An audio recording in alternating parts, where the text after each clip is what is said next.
I'm Greta Gersh, and today I'll be discussing my research paper on UX design. I'll be talking about good, human-centered design versus bad, manipulative design. At the intersection of technological advancement and the human experience comes a term that's fairly new to our world: user experience. User experience is defined as the overall experience of a person using a product such as a website or computer application, especially in terms of how easy or pleasing it is to use. It's important to note that user experience is not a new concept. As early as 4000 BC, humans in China were developing feng shui theories about human relationships with space. For the purposes of this essay, though, I'll be focusing on the modern definition. In 1995, Apple hired a psychologist named Don Norman as the first ever user experience architect. The original intention of UX was to provide a user-friendly interface that would give a product an edge over its competitor. Apple founded the success of its devices on its user-friendly interface. Companies began to bear the responsibility to create smart design that would allow their users to use their technology more freely.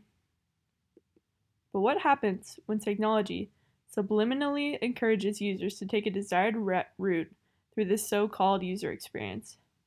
Where there is power to steer the user away from danger, there is also power to persuade users in a direction that better serves the company. Companies often favor shareholder value over consumer value by trapping users into a desired action via the UX of their product.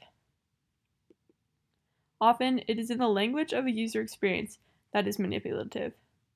The following example contains many instances of language that nearly forces one to turn on their notifications.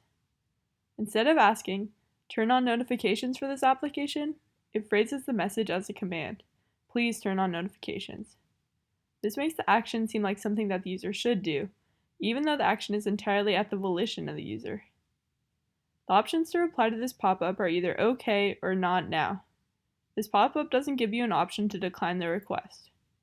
You either agree on notifications or to view this pop-up again later by hitting "Not now." If you hit "Not now," the user will likely become tired of replying to the same pop-up repeatedly and finally agree to the notifications just to end its return. This is a prime example of a dark pattern of UX because it ignores the user's notification preference and forces the user to select an option that helps the app keep users. Manipulative patterns of UX occur everywhere outside of iOS devices as well. Here is an example of a forced action with the competitor, Microsoft. This is a menu from Windows 10. The system will not let the user shut down or restart their device without also installing an update. This menu ignores the user's choice to be able to decide whether or not they'd like to update their device, and puts toward the company's motivation to get as many devices updated as they can in order to increase their ability to research the new update and push their new software.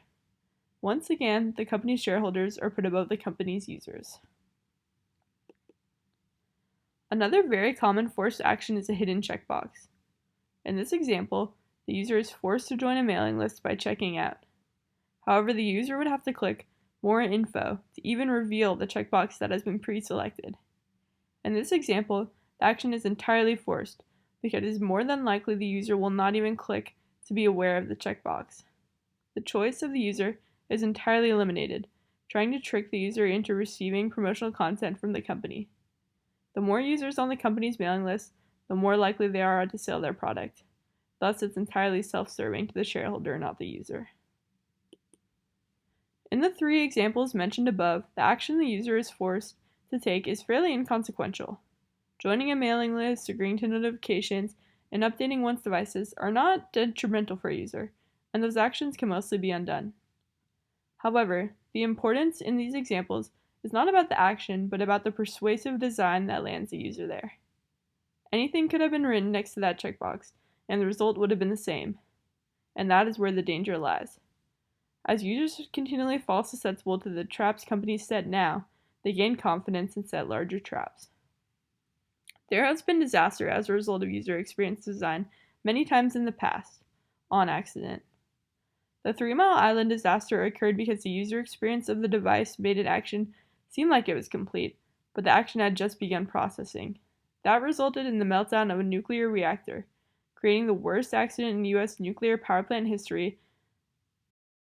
Similarly, in the 2000 election, the user experience of the ballots in West Palm Beach, Florida nearly threw an election. The placement of the text made the action of voting for one candidate seem like the user was voting for a different one. Thus, the user's action was ambiguous.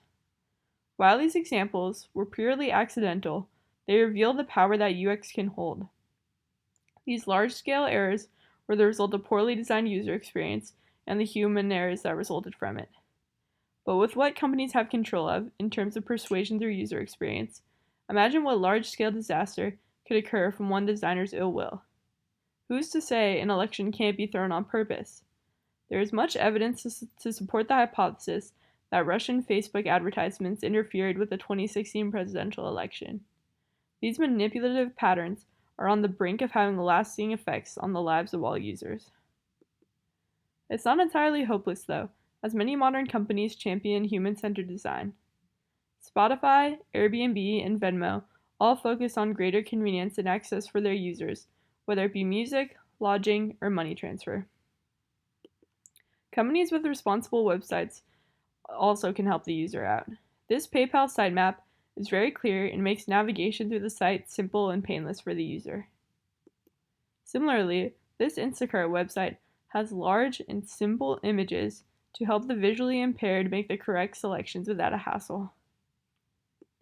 While these companies have their users in mind when it comes to their UX, that is entirely based on the company's mission/moral compass. The examples of manipulative design present a far greater danger to users by subliminally limiting free choice.